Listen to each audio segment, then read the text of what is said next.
Oke, Assalamualaikum warahmatullahi wabarakatuh. Ya, kami dari kelompok 7 akan mempresentasikan sistem teknologi informasi manajemen. Oke, baik.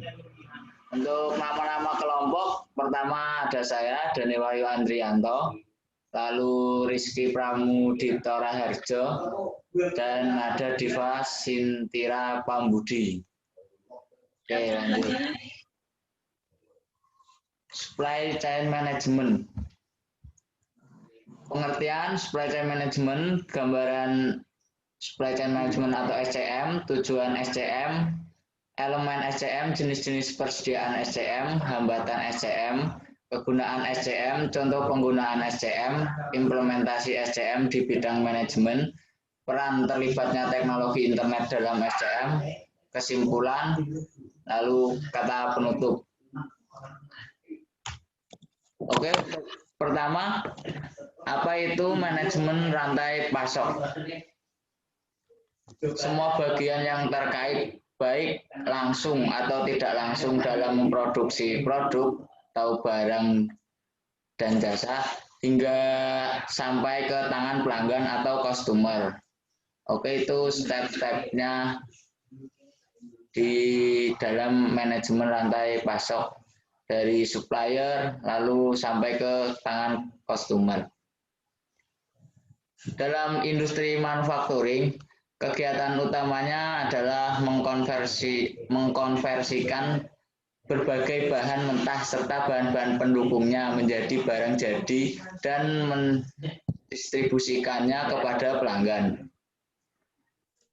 Lalu dengan menjalankan kegiatan tersebut, maka apa yang disebut dengan supply chain atau rantai pasok pada dasarnya telah terbentuk. Namun, bagi sebuah perusahaan manufacturing, kegiatan supply chain atau rantai pasok ini perlu dijalankan dengan efektif dan efisien sehingga diperlukan manajemen yang profesional dalam pelaksanaannya.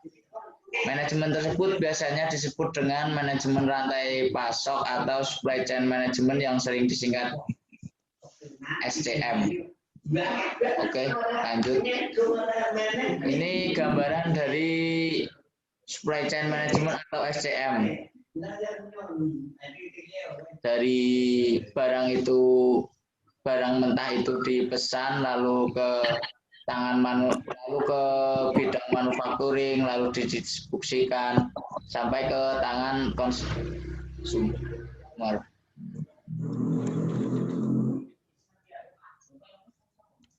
Oke, tujuan SCM mengoptimalkan pengiriman, lalu meningkatkan pelayanan, lalu meminimalkan ongkos. Sebenarnya tujuan umum dari supply chain management ini adalah untuk menyeimbangkan antara permintaan dan juga penawaran agar lebih efektif dan juga efisien. Tujuan strategis yang ingin dicapai dari rantai pasok adalah memenangkan persaingan, minimal perusahaan bisa bertahan di tengah persaingan pasar yang ketat. Oleh sebab itu, jika menjadi pemenang dalam persaingan pasar, maka rantai pasok tersebut harus mampu menyediakan produk dengan harga murah, berkualitas, tepat waktu, dan juga lebih bervariasi. Baik, untuk selanjutnya akan dilanjutkan oleh teman saya. Untuk Mas Rizky Pramudito, saya persilahkan.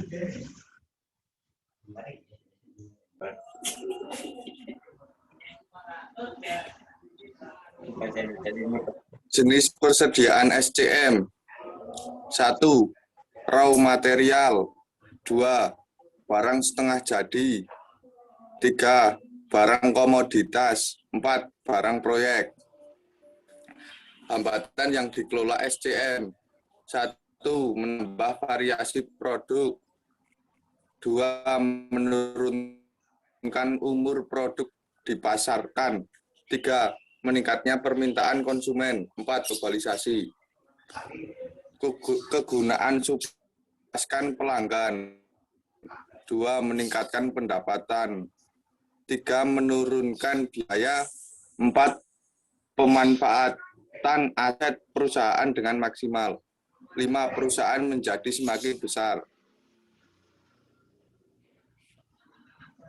Untuk contoh penggunaan SCM pada sepatu Adidas bisa dilanjutkan sama Nada. Oke, untuk Nada Diva, silakan.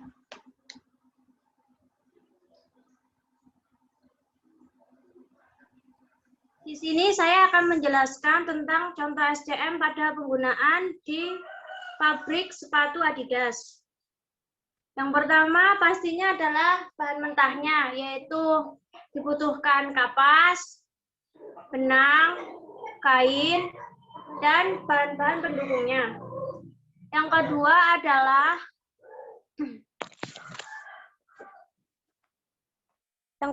adalah setelah semua itu ada, kemudian dibuat dengan cara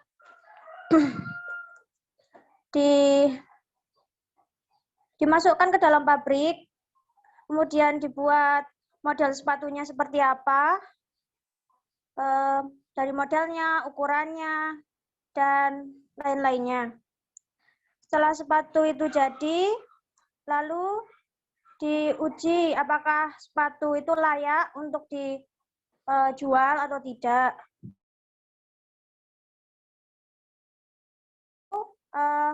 Memikirkan tentang kemasannya seperti apa, packagingnya seperti apa.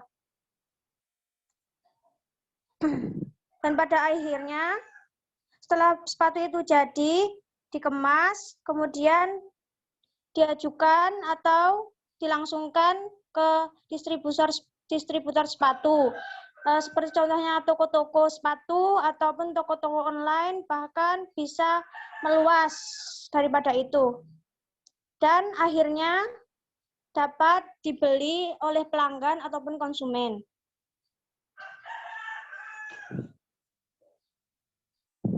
Lanjut ke slide selanjutnya.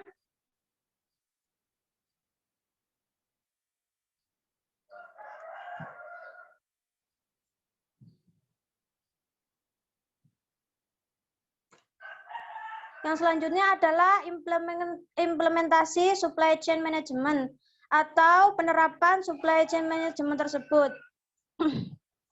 Implikasi-implikasi yang ditimbulkan dari supply chain management diantaranya adalah pengembangan manajemen logistik. Bagaimana cara mengembangkan manajemen logistik tersebut, yaitu yang dikembangkan adalah produk yang dibuat. Kemudian 2, yaitu bertahap, yaitu proses-proses yang akan dilakukan pada produksi tersebut dari mulai bahan baku sampai menjadi barang jadi. Yang ketiga adalah perubahan sikap mental. Bagaimana sikap-sikap yang dilakukan saat pembuatan produk tersebut. Yang keempat adalah pemanfaatan teknologi informasi digunakan untuk mengembangkan barang-barang tersebut melalui berbagai teknologi informasi seperti alat elektronik. Yang kelima yaitu adalah menciptakan keunggulan kompetitif, yaitu barang yang diproduksi dapat menghasilkan kualitas, mutu baik, dapat dijual dengan harga yang pantas. Slide selanjutnya. Adapun dalam memproduksi suatu barang pasti diperlukan teknologi-teknologi untuk memudahkan barang tersebut jadi. Yaitu seperti contohnya adalah 1, Enterprise Resource Planning, yang kedua adalah Inter-Organizing Information System, yang ketiga adalah Electronic Data Interchange, yang keempat adalah Virtual Interchange, dan yang kelima adalah e-commerce. Dan yang terakhir adalah kesimpulan dari SCM tersebut. Supply chain management adalah integrasi aktivitas kerjasama antar perusahaan dalam pengadaan barang dan pelayanan, pengubahan menjadi barang setengah jadi, dan produk akhir, serta pengiriman ke pelanggan. Yang kedua, proses pengolahan produk dari perencanaan produksi sampai pendistribusian menjadi terstruktur dan terkoordinir dengan baik. Dan yang terakhir adalah supply chain management dapat memaksimalkan keunggulan kompetitif dan manfaat dari rantai pasokan bagi konsumen akhir. Cukup sekian.